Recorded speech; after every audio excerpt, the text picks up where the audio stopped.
Good afternoon, and welcome to today's webinar, part two of our two-part series on air-to-water heat pumps, a market opportunity for hydronic professionals. My name is Doug Picklick, editor of HPAC Magazine, Canada's leading business publication for mechanical contractors and their supply partners. We're also the hosts of the Modern Hydronic Summit, taking place virtually this coming March 30th and 31st, 2021. And presenters of the first annual Sweet Heat Hydronics Installation Contest, inviting contractors to send in photos of their best works. Details can be found on our website, hpac.mag. Today's webinar is again generously being presented by Caleffi Hydronic Solutions, creating innovative, superior performance hydronic and plumbing products that help customers live both comfortably and economically. Today's session will run about 50 minutes, and there will be time for questions and answers at the end. So please enter any questions you have into the question box on your screen, and we will try to get to all of them and still wrap up on time. And this session is being recorded, so it will be available for review after today. Before we begin, I'm proud to once again introduce our speaker. Most of you already likely know John Siegenthaler, or Siggy. John is a licensed professional engineer with over 35 years experience and a recognized hydronics industry expert and passionate teacher. And of course, he's also been a regular HPAC Magazine contributor and Modern Hydronic Summit presenter. With that said, once again, it's my pleasure to introduce Mr. John Siegenthaler. Take it away, John. Yeah, thanks, Doug, and welcome, folks. Again, our appreciation to Caleffi for sponsoring both part one and part two. We're going to be talking about air-to-water heat pumps today. And part one, which was back in September, if you did miss that, it is available as a YouTube video at this link at the HPAC Magazine website. So I'd encourage you to go back. Part one, we talked about the basics of air-to-water heat pumps, what the hardware looks like, both monoblock and split system configurations. We looked at emerging market opportunities. Why do we feel, or specifically, why do I feel that there is going to be a good opportunity for hydronic professionals to get involved with air-to-water heat pumps? So again, if you missed that, please go back and take a look at that. Today, what we're going to look at, we're going to get a little more technical. We're going to look at performance simulation of these heat pumps. The performance of any heat pump is very dependent on operating conditions. And in the case of an air-to-water heat pump, those would be the outdoor temperature as well as the water temperature that the heat pump is working at. So as those conditions change, the heating output as well as the cooling performance and the efficiency measurements, the coefficient of performance and the energy efficiency ratio, they all vary. So what we're going to look at is a spreadsheet simulation, and we're also going to talk about the importance of low temperature heat emitters. The hydronics market in general benefits from low temperature heat emitters. Examples being floor heating or other types of radiant panels like ceiling heating, wall heating. Generously sized panel radiators would be another example. The lower we can keep the water temperature and still maintain comfort in the building, the better that heat pump is going to perform. We're also going to take a look at something that boilers don't do, and that is chilled water cooling. One of the reasons I think the market is going to expand with heat pumps in general with hydronics is when you buy a heat pump to do space heating, you're essentially buying a chiller. And you could say, well, I'm getting the chiller for free. So you have a machine that can produce chilled water. It's just a matter of creating a compatible distribution system and terminal units, and respecting things like you have to insulate and vapor seal the piping. We have to make sure we don't cause condensation when we bring chill water temperatures down below the dew point temperature of the room.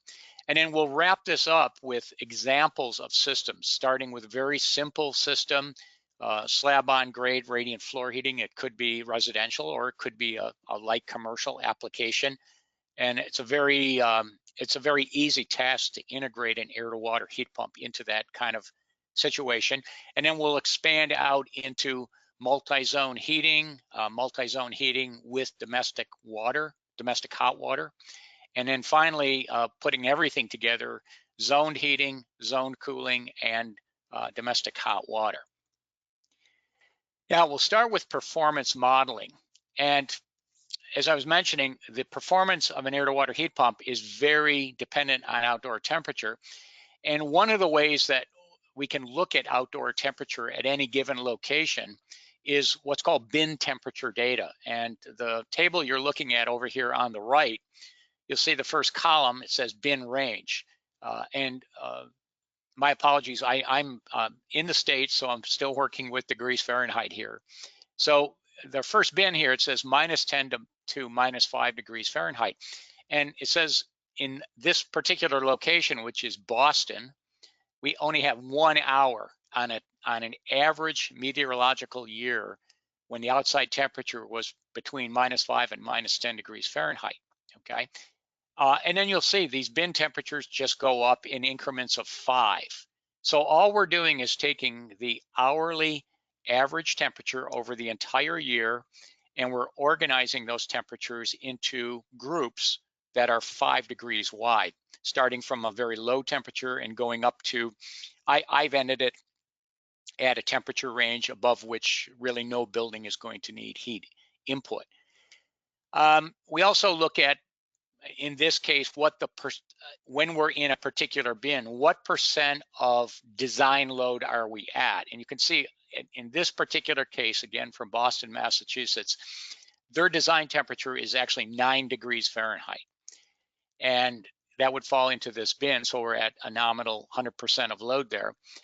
And then we're also looking at, finally, the hours during which the load is greater than or equal to a certain percentage of design load. Okay, so this is just another way of organizing the data. And here's another way to look at bin temperatures. Again, we're starting down here at -10 to -5, and you can see, if you look really closely and you have a nice high resolution monitor, you can see a slight little blue line there, 1 hour out of the year. And then we go to, this would represent 9 hours out of the year between 0 and -5, and so forth. So under these very cold conditions, you can see, at least in Boston, there's not a lot of days or time when we're at, I'll say, sub-zero temperatures, or even slightly above zero. But once we get up into the range of, let's say, 25 to 30 degrees and higher, many hours out of a typical heating season occur under these part load conditions.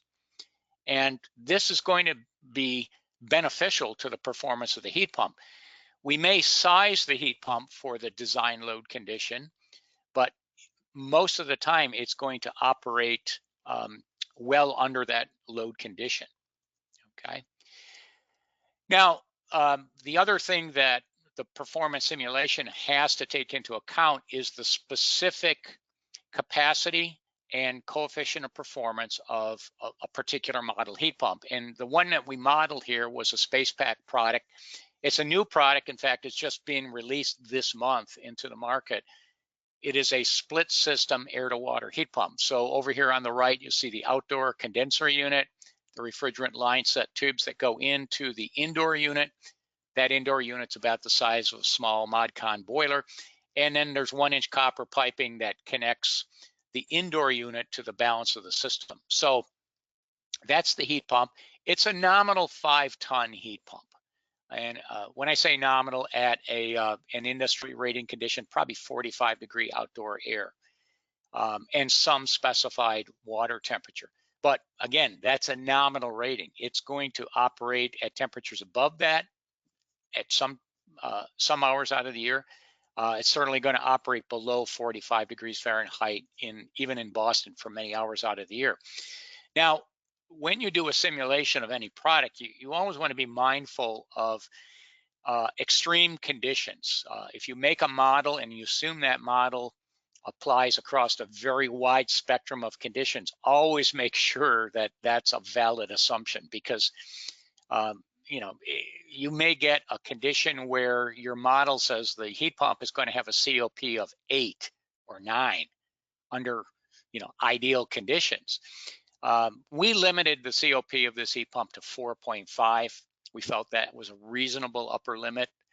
We also limited its heat output capability to 68,000, even though in theory and based on manufacturer's data, under some conditions, it's capable of a higher rate of heat output. We sized heat emitters in this simulation that require 120 degree Fahrenheit supply water temperature under design load. And we also used outdoor reset control. In other words, we're going to continuously monitor the outdoor temperature, and we're going to calculate what water temperature is necessary to maintain comfort in the building.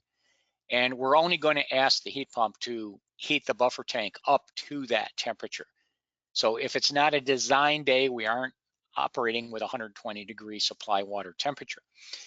Now, one of the things I've always kind of disliked about spreadsheets is when you first show somebody a spreadsheet, even though you as the creator of the spreadsheet might be very proud of what it's doing, they're looking at a sea of numbers and wondering, what, you know, where do I start? What does it all mean here? I won't spend a lot of time on it other than to show you we're starting over here with bin temperature data. Okay, we're looking at the hours, in this case for Boston, that were in that. So that's just that data from the chart we looked at before. Based on outdoor reset, we're calculating what our supply water temperature should be. And we're also calculating the load in the house. And of course, the load is also a function of the outdoor temperature. These numbers really are just numbers that represent mathematical equations. And those equations are simulating the heating capacity as well as the coefficient of performance for this particular heat pump. And if I go over to this column labeled COP, you can actually see under very cold conditions between -5 and -10, our COP is pretty low, 1.2. So we're just, in round numbers, we're about 20% above what electric resistance heat would be at that point. We're still benefiting from the fact that it is a heat pump versus electric resistance heater, but not by much. But you can see as we get up into milder temperatures, the coefficients of performance are going up substantially. And when we get up above about maybe 55 degrees, this is where that maximum COP limit was imposed, okay? Now, the rest of this, what we're doing in the spreadsheet is we're looking at, in each bin, how many hours will a heat pump be at a certain coefficient of performance? So we could say it's a bin temperature weighted average coefficient of performance. That's a lot of words, but realistically, what does it mean? We're trying to factor in a lot of different variables and determine what is a seasonal average coefficient of performance, okay? And you'll see it down here. The end result of all these calculations is a seasonal average coefficient of performance. In this particular model, with the assumptions that we've built in, 3.2, and that's actually a pretty good COP. It's up there where it will rival the seasonal average COP of a geothermal heat pump, especially a water-to-water geothermal heat pump. We also found that in this climate, the percent of the total heating energy over the entire heating season that was supplied by the heat pump in round numbers was about 98%. So there was a point probably under the very coldest condition where we had to use, well, you can see here a certain amount of supplemental heat was involved, because again, as the outdoor temperature decreases, so does the heating capacity of the heat pump, but unfortunately the heating load is going up. So that difference between the load and the capacity available from the heat pump becomes larger, and that's what the supplemental, or what it's labeled here, auxiliary energy, represents. And of course, with a spreadsheet like this, you can do what ifs all day long. What if I what if I change the reset ratio? What if I change weather data location. I'd have to put new numbers in, but it's a reasonable tool for getting estimated performance of a given air to water heat pump in a given building in a given location. Okay. And I want to show you another simulation we did. Again, this was for Boston. It was the same heat pump. And the building had a design load of 75,000 BTUs per hour up here. And that was based on a 9-degree Fahrenheit outdoor design temperature. And one of the things we wanted to try, and this is going to be a major point that you will have to deal with if you're retrofitting air to water heat pumps into existing hydronic systems. Many of those systems have high temperature heat emitters. For example, an oil-fired boiler, or it could be a gas-fired boiler, going to baseboard that was sized around 180-degree water temperature. So what we wanted to do is see if we don't modify the distribution system, we don't add any baseboard or any other type of heat emitters, how much performance can we expect out of this air to water heat pump in what is arguably a thermally constrained distribution system? Okay, so what we did is we limited the simulation. We did not allow the heat pump to provide any energy at water temperatures over 130 degrees Fahrenheit. Several of the air to water heat pumps that are on the market now can produce this water temperature. I'm going to tell you that that is higher than what I normally would recommend. I'd like to see supply water temperature no higher than 120 degrees at design load. But again, given that we've got a constrained distribution system here, a high temperature system, I did allow the simulation to go up to 130. Now, one of the things you can do with bin temperature data, you looked at this earlier for Boston, is we can actually make a plot. And this is called a heating duration curve. And all this plot is on the vertical axis, this is a percent of design heating load versus the hours in a year.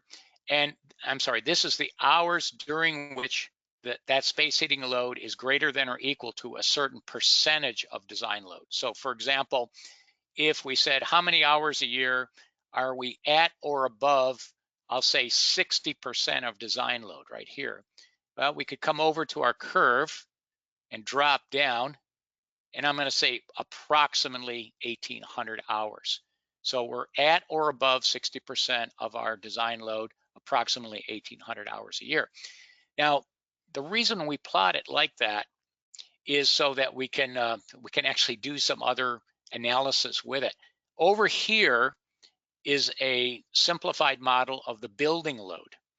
And the building load is basically proportional to the difference between the inside and the outside temperature.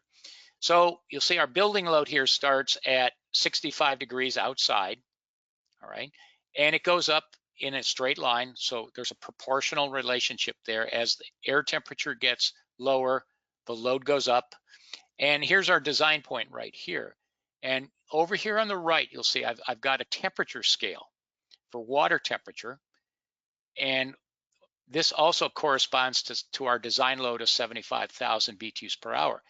So if you scale these two graphs and line them up, what it allows you to do is to project across from our design load point right over to our heating duration curve, okay? And actually, I want to project from 130, which would be right here, 130 degree water temperature. So if I come straight across this dashed line, all right, where it cuts across the heating duration curve, the green area that you see down below represents, in this case, 87.5% of the total area under this curve. Now, I should have mentioned this earlier. The total area under this heating duration curve is proportional to the total space heating energy use over the entire heating season, okay? So where we came across that curve and we look at the percentage of the total area under that line, in this case, 87.5%, what that's telling us is that, at least based on this simulation, 87.5% of the total space heating energy was supplied by the heat pump. And of course, the other, what would it be, 12.5% had to come from something else. Now, that could be a boiler. It could be other types of space heating. It could be somebody saying, well, I'll just, I'll light up the wood stove when it gets cold. Um, and the takeaway that was interesting to me here is that this is an unmodified high temperature distribution system with a heat pump, and we're limiting that heat pump again to 130 degrees. We're still providing the vast majority of the total space heating energy. So I see this as a retrofit strategy into houses that have existing hydronic systems, uh, where when you go into that house, you do want to have an evaluation what water temperature is required by that distribution system. The homeowner probably isn't going to know that. And quite honestly, the boiler temperature setting may or may not be reflective of that. Sometimes that temperature setting gets turned up higher than it needs to be. But by operating the system or having the owner make small incremental adjustments over the heating season, you can probably determine that, or you could take an inventory of the heat emitters that are there and at least theoretically evaluate if I have, for example, 150 feet of residential baseboard, um, and I've done a heat load calculation on the building. You should be able to work those numbers together and determine what water temperature that system requires. And quite honestly, in several cases that I'm aware of, the actual water temperature that the house required at design load was lower than what would be expected. And that's beneficial. That would certainly improve the performance, the seasonal performance of the heat pump.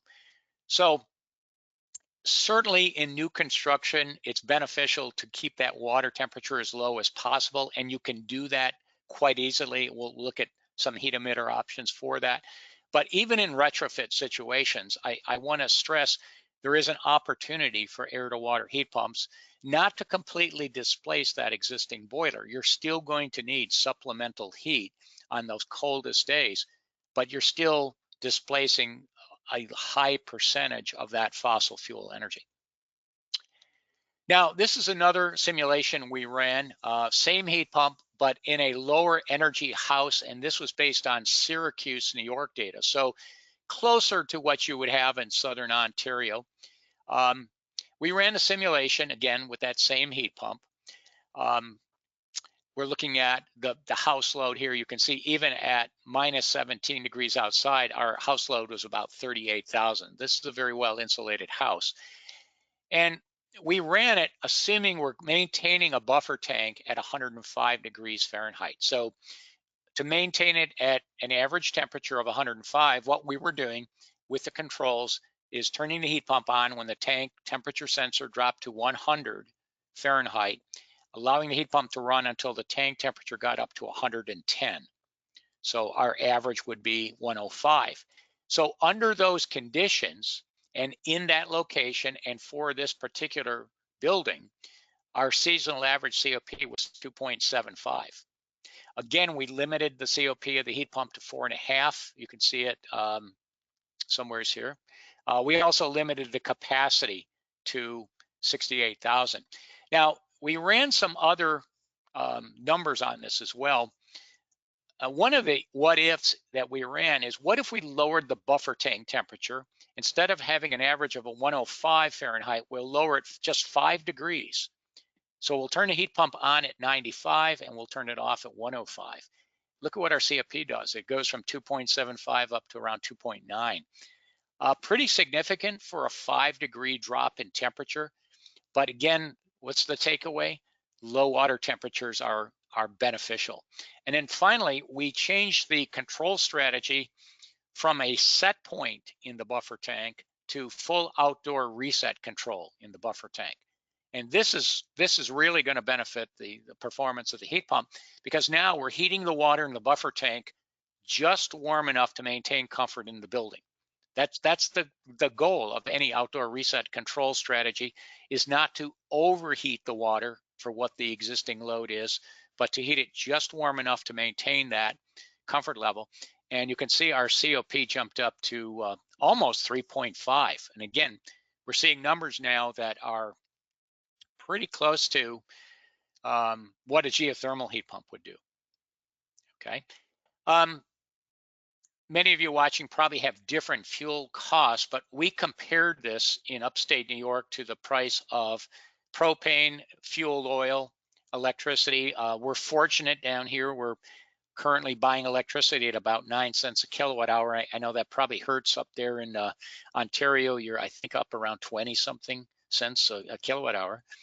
But just to point it out, what we're doing, we're converting these fuels and these regional costs to dollars per million BTUs delivered by the heat source. So propane in our area is just under $2.50 a gallon. If it was burned at 92% AFUE in a boiler, a ModCon boiler, we're roughly at $29 per million BTUs. Fuel oil last spring was about $2.23 a gallon.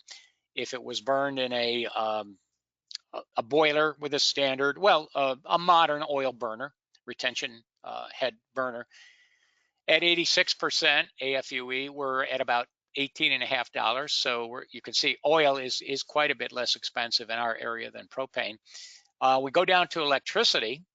If we were running at a seasonal average COP of 2.75, we're down under $10 per million BTUs. So again, a substantial drop in cost per million BTUs compared to these other fossil fuels.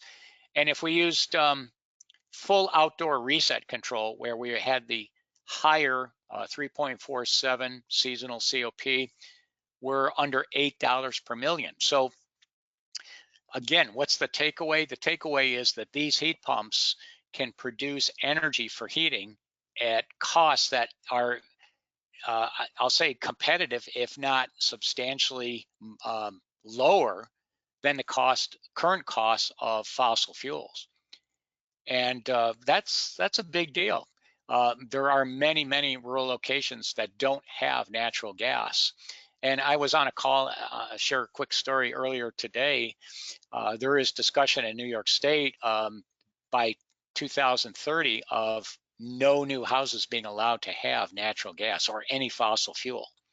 So we are seeing the government programs that are really pushing heat pump technology of all sorts and pushing the migration away from fossil fuels. Whether or not that happens, I don't know, but it's definitely a trend, and we have a machine here that can certainly help us in achieving a goal like that.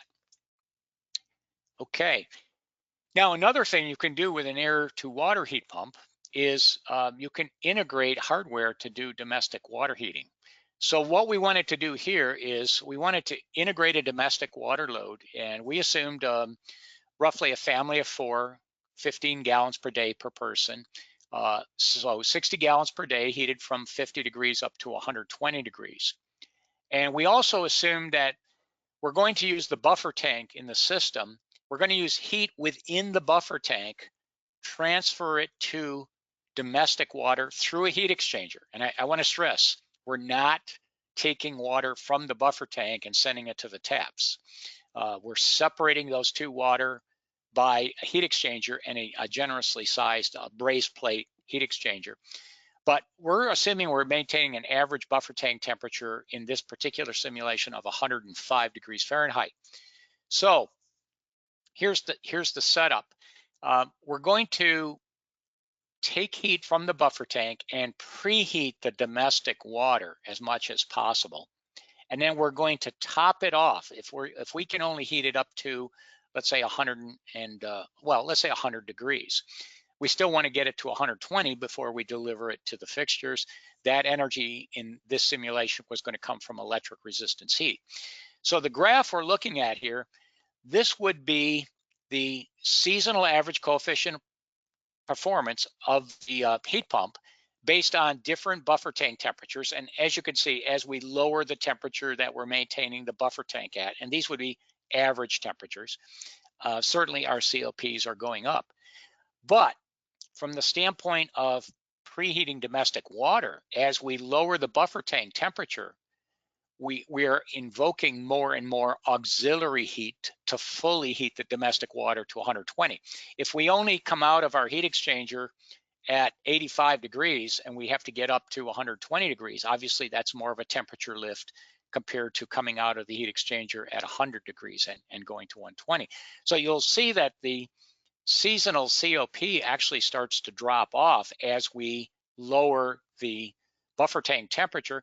But remember, this is a combined coefficient of performance that looks at the total thermal energy, both for space heating and domestic water, treating that as a total energy requirement divided by the electricity that went in to operate the heat pump plus the electric resistance heat to supplement it, okay? So if we did a full outdoor reset of the tank temperature, and you remember, full outdoor reset is essentially not heating the buffer any higher than it needs to be to maintain comfort in the building, and then we do electric resistance supplemental heat for domestic water. Now, we're still getting preheating from the buffer tank, but under a mild outdoor condition, our buffer tank might only be at 80, 85 degrees. So we're getting some preheating when you consider we're starting with 50-degree water, but we still have a lot of supplemental to put in there. Well, one of the questions we wanted to try to answer is it better to leave that buffer tank right there and average 105, or am I better off to operate the heat pump based on outdoor reset and then add more supplemental energy for domestic water? And it turns out that is the better strategy. We actually go up slightly in our COPs when we do that, compared to maintaining 105-degree average temperature, essentially 365 days a year with the heat pump. And by the way, we did factor in the summer load as well, the summer domestic water load. And another question somebody might ask, well, what if I completely separate the domestic water load from the heat pump? I just put in an electric resistance water heater and I only use the heat pump for space heating and I operate it with full outdoor reset control. Well, we looked at that and the COP, and again, this is the combined COP now factoring space heating and domestic water heating in, it drops. It drops fairly substantially from 2.8 roughly down to about, 2.57. And the reason it's dropping is that 11% of the total energy, that is space heating plus domestic water, 11% of that total is now coming from the heating elements in the water heater at a COP of 1. So of the strategies we looked at, the best strategy was using outdoor reset control on the buffer tank temperature and then using electric resistance heat to finalize the temperature rise up to 120 degrees. And again, these are questions that without some type of a simulation tool, it's pure conjecture, which is the better option. Okay, now let's take a look at low temperature distribution systems here. What kind of heat emitter should you be using if you're interested in air to water heat pumps? Well, as we've talked about, low supply water temperatures will improve performance. They improve both heating capacity as well as the coefficient of performance, all right? And one of the metrics that I've been using for a number of years, and I stress to people, this is not it is not a European standard, it's not an ASHRAE standard. It is simply a number that I've picked, and I think it's a pretty good number. If you can design all hydronic space heating systems so that under design load conditions, they don't require water temperatures higher than 120 degrees, you're building a you're future-proofing that distribution system. So what do I mean by that? Well, it might be getting a ModCon boiler for now as the heat source. 10 years from now, or 15 years from now, you may be replacing that boiler, or somebody else may be replacing that boiler, possibly with a heat pump. Today, legally, at least in the US, we can design high temperature hydronic systems. I can go out and design a residential heating system and size the baseboard up around 200-degree water. There's nothing illegal about that. But 10 years from now, 15 years from now, if I replace that heat source, I'm going to have to do extensive renovation on that distribution system. I'm going to have to add a lot more heat emitters. I'm going to be into several $1,000s worth of work, and it's not all going to be in the mechanical room. A lot of it is going to be in the living space, which in itself presents problems. So what I encourage people to do is think long-term, design around this 120 degrees, and you're designing compatibility certainly with just about any boiler, and you're going to get good performance out of a ModCon boiler. And remember, this is design load, 120 degrees. Under part load conditions, you may be quite a bit lower than that, so that ModCon boiler is going to perform well. But you're also designing in compatibility with renewables. Heat pumps, both air to water as well as water to water geothermal heat pumps. Solar thermal would be compatible with these water temperatures. If you're working with biomass boilers and thermal storage systems, the lower you can bring that thermal storage tank temperature before you refire the heat source, the better the performance that heat source is going to have. So all these heat source factors all point to these lower water temperatures, okay? And don't feel it has to be right at 120. If you can design radiant panels and go lower than that, and oftentimes you can with a bare slab system in a well-insulated building, you may have water temperatures more around 100 degrees Fahrenheit at design load, or possibly even lower than that, okay? I put down low thermal mass for rapid response. One of the issues you deal with a well-insulated building, and of course building codes in North America are constantly evolving and pushing towards lower and lower energy in terms of, say, BTUs per hour per square foot of building. One of the problems you get into with a high mass system there, especially if there's a lot of internal gains and unpredictable internal gains, a lot of solar gain, a lot of heat gain from equipment, or if there's large gatherings, a sanctuary of a church is a good example of that, where there's, in 1 hour there may be nobody in the space, in another hour there might be 200 people in the space. High mass systems have difficulty responding to that. They tend to overshoot and undershoot. A low mass system is much more responsive. So as buildings get tighter, low thermal mass heat emitters are going to be better. Okay, and again, they should not be subject to future changes that could reduce performance. An example of that would be floor heating. One of the important points that you want to make with a client is, yes, you have a stained slab floor for now and you like it. Make sure you don't change your mind and put a thick polyurethane pad and carpet over that. That's going to have a major impact on the performance of that system. That would be an argument for, let's say, a radiant ceiling or perhaps panel radiators. Okay. Obviously, one of the advantages of hydronics is we're always trying to maintain optimal comfort. We're not sacrificing comfort for the sake of better COPs. There's probably a handful of people that will do that. The mass clientele that you're working with will not do that. Okay, so be careful with air handlers. Okay, any temperature, 100 degrees is possible, but you need very careful air delivery into the space. Make sure you aren't creating drafts with feeding relatively low water temperatures into fan coil units. So here's just a quick summary. I won't spend a lot of time on this, but slab on grade floor heating certainly can be designed for low water temperatures. I use this graph down here quite a bit for quick sizing reference. These are just different finished floor resistances. Okay, a bare slab would have a finished floor resistance of 0. And I've shown lines for both 6-inch and 12-inch tube spacing. And what we're plotting here is the difference between the average water temperature in the circuit minus the room temperature. Okay, we call that the driving delta T. That's what's driving the heat from the water into the space. And on the vertical axis, we're plotting our upward heat flux, BTUs per hour per square foot. So you can use that as a quick reference. A couple quick points.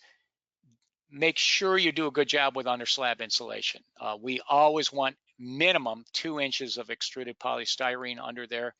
That's about an R10 or 11. Make sure you have edge insulation, and also, and this is important with heat pumps, lift the tubing. Don't leave the tubing at the bottom of the slab. It does make a difference, and we've analyzed that difference, and it's several degrees Fahrenheit depending on how much heat you're trying to drive per square foot. Anywhere from about 7 to 15 degrees higher water temperatures if that tubing is left at the bottom of the slab compared to the midpoint of the slab. That was for a 4-inch slab. And keep in mind, a 7 to 15 degree increase in water temperature to a heat pump is very significant in performance. We saw that with simulations on that buffer tank temperature. So you want to do everything you can to keep that water temperature down. You can use an underfloor tube and plate system. This shows aluminum plates with 1/2-inch tubing, 8-inch on center spacing. There's a graph down here that takes the R value of the floor coverings and converts it over to a number that you can put into this equation. And this is, again, the average water temperature in the circuit minus the room temperature. And then Q would be the output in BTUs per square foot per hour. Radiant ceilings, we have done radiant ceilings with this construction tied into, in our case, it was a geothermal water-to-water heat pump. This is a very low mass, very fast responding system. You get good output from it.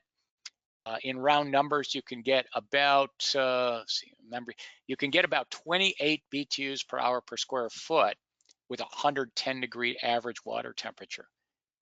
And that's a significant output. If you take this same construction, turn it sideways, you can create a radiant wall, okay? And then finally, there's a lot of options now in North America for panel radiators. This is a fairly large one. This is nominal 5 feet by 2 feet, and it's 2 water plates. This is operating in a master bedroom, and it's operating at design load at an average water temperature of 110 degrees Fahrenheit, okay? Some of the new products that you're going to see in the market, these already exist in the European market. We call them fan-assisted panel radiators. If you look very close, you see these black objects here. These are small little micro fans like you'd find in a computer.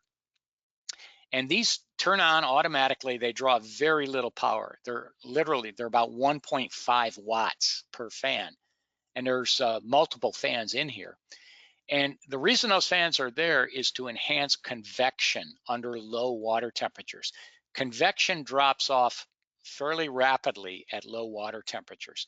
So these fans will automatically ramp up.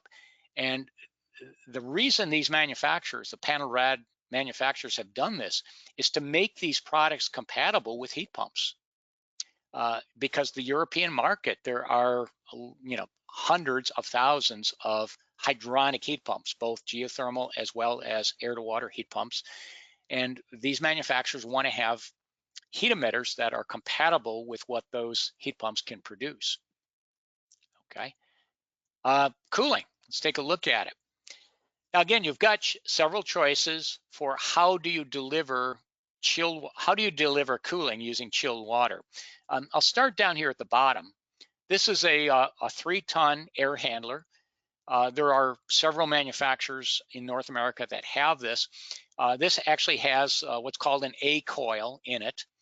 And this particular one can be configured for either a horizontal orientation, as you see it here, or a vertical orientation.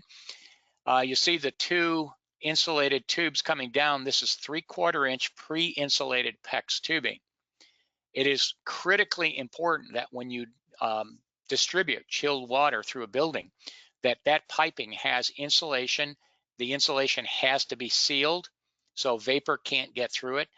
It has to be joined at, for example, butt joints. We've seen projects where it's just slid together and over time it shrinks and you get maybe even only a 1/2 inch gap. Well, if air with moisture in it in the summer can get to that tubing and that water is running at 45 or 50 degrees Fahrenheit, guaranteed you're going to have staining and water puddles. So you have to take pipe insulation seriously with chilled water. Seriously, it's probably the biggest, um, I anticipate it as one of the biggest roadblocks or hurdles, I should say, not a roadblock, but a hurdle that contractors will need to understand if they've dealt with hydronic heating for years, especially if they've not insulated their piping.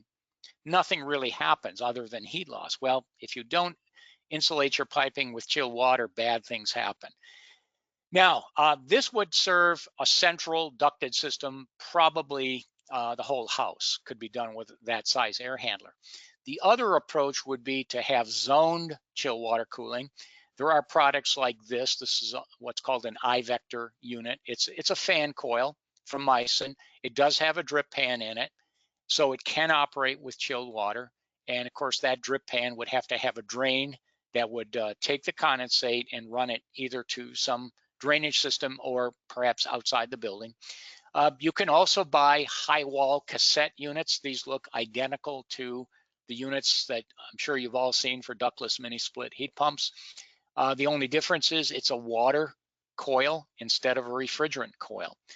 And these are available from the smallest ones are down around 1 ton, and the larger ones go up to about 2 tons with nominal chill water temperatures about 50 degrees Fahrenheit. So if you want to do zone cooling, you can do it on a room by room basis. That would definitely be more expensive than doing a central system. One other thing you could do with a central ducted system would be to tie a heat recovery ventilation unit into that same ducting distribution system. So those are options, and in all cases here, there are drip pans involved. So you're capturing the condensate at the terminal unit and getting rid of the condensate. There are other products. There's radiant panels, there's chill beams. You tend to see those more in commercial. The critical thing there is to make sure that the surface, well, I shouldn't say just the surface, I should say any component carrying chilled water you have to make sure you do not have surfaces exposed to air that are below the dew point, because you will get condensation. I just want to show you an example of some hangers here, pipe hangers that you can buy. These are made out of, I believe it's nylon. And you can see the idea. Mechanically, these support the pipe with these little interior fins, but they also allow elastomeric foam insulation to be pushed into both ends of that. And you can actually seal this joint up. It isn't done here, but you could seal this joint up with some silicone so that you have a continuous vapor barrier against moisture in the surrounding air getting to that piping and causing condensation. When you're insulating zone valves, make sure that you insulate the body and not the actuator of the zone valve. One of the things that is lacking in the market right now is a wide selection of small circulators that offer insulation shells for the circulator volute. The Grundfos Alpha does have that as an option. You could talk to Grundfos about it. I don't know if that's readily available through all distribution channels, but they do have that. I just want to show you an example over here. This is a cast iron circulator, and quite honestly, it could be anybody's product. It's a cast iron circulator that did have some type of a coating on the volute, and that's only operated for 1 season in a chilled water system. And you can see the surface oxidation, not only on the volute of the pump, but you will find it will eventually corrode zinc plated fasteners like the flange bolts, the handle on the isolation flange, and so forth.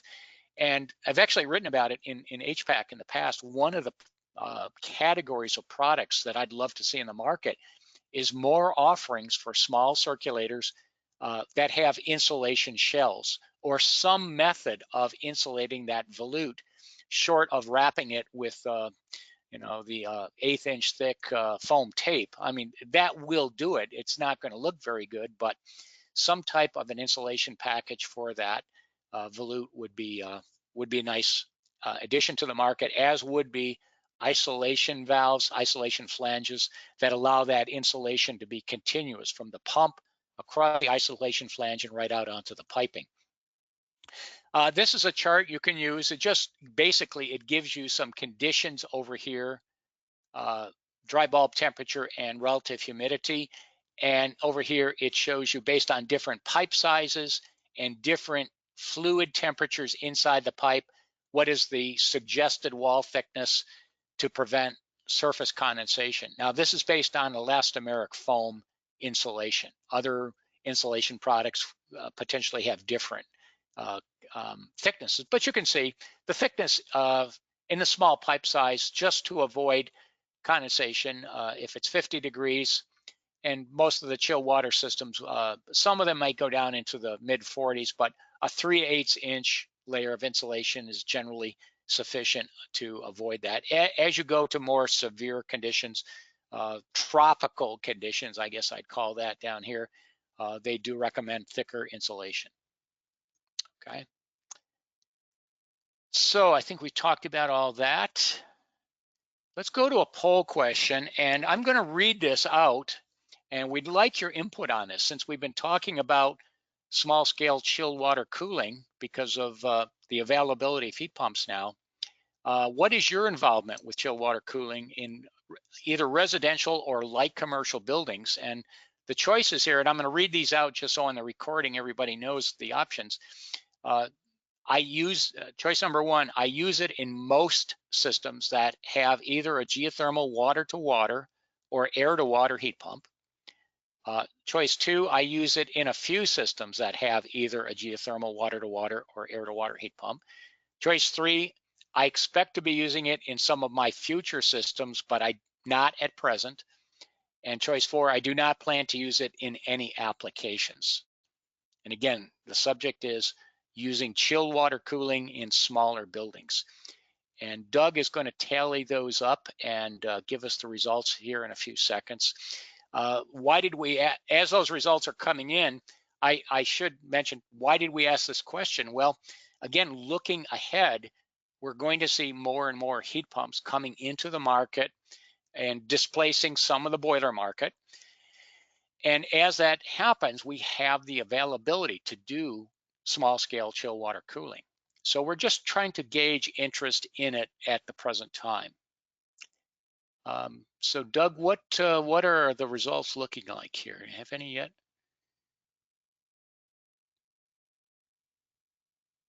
Okay, Doug, I'm gonna have you read those because I can barely see them on my screen here. Okay, so the most common result was I expect to be using it in some, but not at present. 43% of our watchers or viewer listeners. I use it in a few systems with a geothermal water to water or air to water heat pump, 24%. I use it in most systems with geothermal water to water or air to water heat pump, 20%. And only 14% say I do not plan to use it in any applications. Okay, well, that's encouraging. Those first two choices where geothermal water to water or an air to water heat pump is going in, it looks like there's a significant percentage of people, 24% and 20%, that are of the total responses now that are using chill water cooling. So they're taking advantage of the fact that that heat pump can provide cooling. And I certainly think that's a selling point for heat pumps. To my knowledge, nobody's invented a boiler that does cooling. So not trying to shoot down the boiler guys, simply saying that you have an opportunity with a heat pump that you haven't had for decades, thinking that the hydronics market was limited to only boilers as heat sources. Okay, let me go back here. Let's take a look. We're going to kind of wrap up with a few system examples here. I'll try to go fairly quickly. One application I think is really nice is a simple slab-on grading single zone system. Concrete slab, it could be a commercial building, for example, and it can be a very simple system. What we're doing here is we're putting a hydraulic separator in between the heat pump and the high mass floor heating system. We don't need to have a buffer tank because we don't have zoning. We have a lot of thermal mass out there in that slab.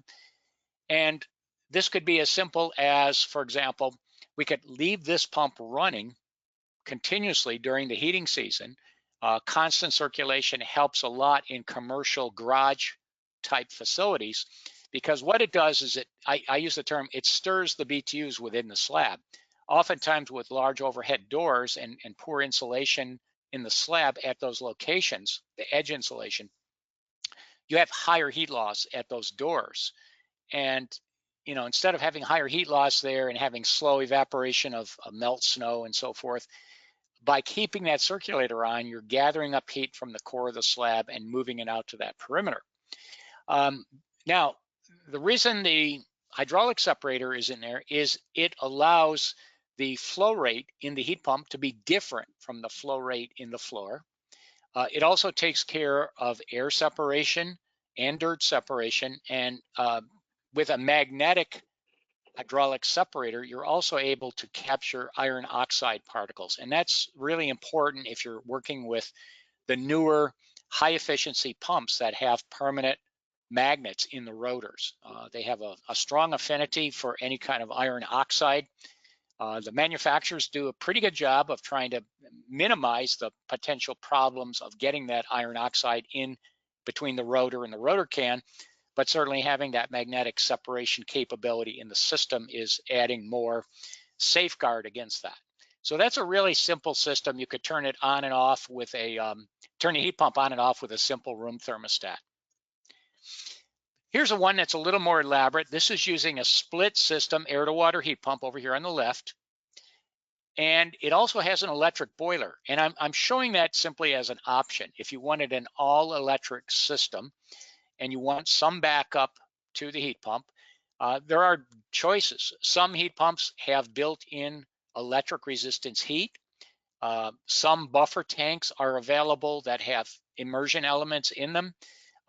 In this case, I'm assuming neither of those options is available, so we've got a small electric boiler, and you'll see it's just piped in parallel with the condenser unit here in the heat pump. Both of these go into a buffer tank, and this is what I call a 3-pipe buffer. And the difference between a 3-pipe and a 4-pipe buffer is, look at where the load connection is. The load connection is upstream of where the heated fluid would go into the buffer tank. And what that does is it allows heat from either the heat pump or the boiler to go directly to the load if the load is operating at the same time as the heat source. In other words, we don't have to send that heat all through the buffer tank, okay, in order to get it to the load. Now, this is a special buffer tank. It has an internal stainless steel tank. So call it a tank within a tank, or tank in tank buffer. There are other products out there that would hold domestic water in a series of coils within the tank. I call it a reverse indirect, because in this case, the potable water is inside either this interior tank or inside coil heat exchangers within the tank, and then the system water surrounds it. And this is our preheating for domestic water. So our cold water comes in, comes out. We could top it off with either a tankless electric water heater, or it could go to a tank type heater. And finally, we have an anti-scald mixing valve before we go out to our distribution system. Space heating, very simple. I'm purposely showing it as a combination of panel rads. Over here, we've got a towel warmer. It's tied into some floor heating, and we're using, these are thermostatic radiator valves, not built right into the heat emitters, but connected to a dial using a capillary tube. Okay, and this allows you to do things like control a towel warmer or control a radiant floor circuit using a non-electric thermostatic valve concept, where you don't have to put the valve right on the floor. You can put the valve body itself. We tend to put them under the floor and make sure there's access to them, and then run the capillary tube up and mount the setting dial at a normal thermostat height. So you can adjust that dial just like you would adjust a thermostat. The TRVs on the panel rads are actually integrated right in. The valve body comes with the radiator, and then the thermostatic operator is just simply screwed onto it. So we've got independent zoning here. We've actually got 5 zones that are independent. They're all connected back to a manifold station with 1/2-inch PEX or PEX aluminum PEX tubing. And I'm showing here some extra connections on the manifold station. Suppose 5 years from now or 10 years from now, somebody wants to do an addition, or they say, I really like the towel warmer in the master bathroom and I want to put another towel warmer in, in the kids' bathroom, I'll call it. Well, you've got the connections ready to go here. Just close off the isolation valves and you can connect your tubing and basically just pull the tubing through where you need to go, just like you'd be pulling electrical cable, pop it up through the floor and tie it in. One other load that I did show here is a low temperature basement floor slab. And you'll note I've got a small motorized mixing valve on that. That could be operating based on outdoor reset control. The only reason the mixing valve is there is we don't want this operating at the same temperature as the panel rads, especially if this is a very low load situation where you only need, let's say, 90-degree water in the basement, but perhaps you've sized these around 120-degree water at design load. That's enough of a temperature difference that it justifies a mixing valve. If you can design floor circuits and all the other heat emitters within about 10 degrees of each other in terms of supply water temperature at design load, there's no need for mixing valves. And I would go for that because it certainly simplifies the system. I do show a variable speed pressure regulated circulator here. This will automatically adjust speed as the thermostatic valves open and close. So there's a lot of modern hydronic detailing in this system, and yet it's a relatively simple system, and it's a very scalable system as well. If I need to do more of these panel radiators, I certainly can expand this portion of it. I could tie this in with a monoblock heat pump instead of a split system. I'm showing a split here simply because I wanted to show a system that does not require antifreeze in the balance of the system. In part one, we talked about monoblock air to water heat pumps. You really do need to have antifreeze in the whole system there. Similar system, I'm using a reverse indirect tank here with coils in it, and I'm adding cooling. I'm using a central air handler. There's a diverter valve here. The diverter valve simply selects where the fluid that's exiting the heat pump, does it go to the heating side of the system or the cooling side of the system? Now, one thing I do want to show you that is important here, we have a highly zoned space heating system. We really need the buffer tank to make sure we don't short cycle the heat pump, okay? Now, this is an inverter compressor heat pump. So we have the ability, an inverter compressor can go down to about anywhere from 25 to 30% of its rated output, similar to a ModCon boiler. And what that does in situations that we find ourselves in frequently in the North Country, we find that our heating loads dominate the sizing of the equipment and the cooling load can be less than half of what the heating load is. So if we put in a 4-ton heat pump and we have a cooling load of, let's say, 2 tons, and we put a 2-ton air handler in, what is going to happen when we connect a 4-ton heat or cooling producing machine to a machine that can only dissipate 2 tons? Well, you're going to short cycle the compressor on cooling. Now, with a inverter drive compressor, the beauty of that is the inverter compressor can actually slow down to maintain a preset chill water outlet temperature. So if I want 45-degree Fahrenheit water going to my air handler and I only have a 2-ton air handler, as long as the modulation capability of the heat pump is greater than what the rating of the air handler is, the heat pump will simply slow down the compressor in cooling mode. And the takeaway is we do not have to have a chill water buffer tank. If that was a fixed speed heat pump, a 4-ton fixed speed heat pump going to a 2-ton air handler, we would definitely have to have a buffer tank, which we could do, but it would obviously add cost and complexity to the system. So in cooling mode, we're simply coming right out of the heat pump and we're going down through the coil back up into the heat pump. Okay, we are building in some magnetic dirt separation capability. We've got air separation up here. This is actually a 2-pipe buffer tank. You see there's 2 main pipes. Now, you're probably saying, well, I see more than 2 pipes. The domestic water coil inlet and outlet That's part of the domestic water system, not actually part of either space heating or cooling. We're using outdoor reset control to turn the heat pump on and off. Some heat pumps today actually have outdoor reset built right into them, so that may not be necessary to use an external controller like that. And again, keep your eyes open. In 2021, there are definitely going to be new products coming in to the market for air to water heat pumps that have some very nice control capabilities built into them. Again, we modeled several scenarios with this. We talked about them earlier.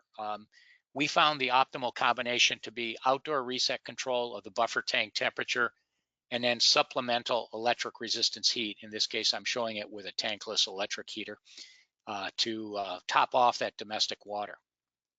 Okay. Last system I've got here, 2 zones of cooling, 2 zones of space heating. We are using the buffer tank in here for the space heating, but we are, again, we're using a variable speed compressor type heat pump. We don't have to have a chill water buffer tank. We've got zone valves controlling chill water flow to the air handlers. We've got a variable speed pump that will ramp up and down depending on which zones are open. The diverter valve, again, just selects the output of the heat pump goes to cooling or goes to heating.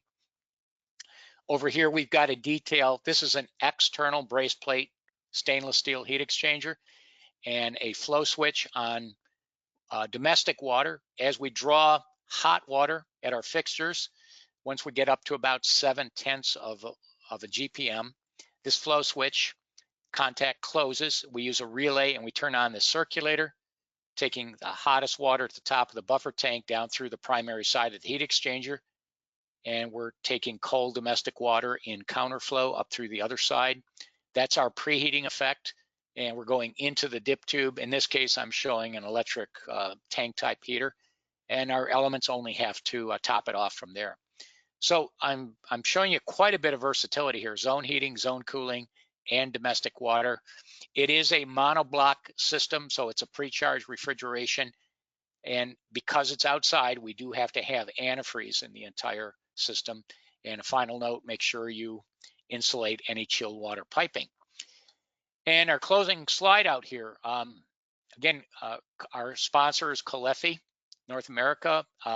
If you want more detailed information on air to water heat pumps, the publication that comes out every 6 months from Caleffi, Hydronics, in July of this year, the subject was air to water heat pumps, and that's a fairly deep dive into the technology.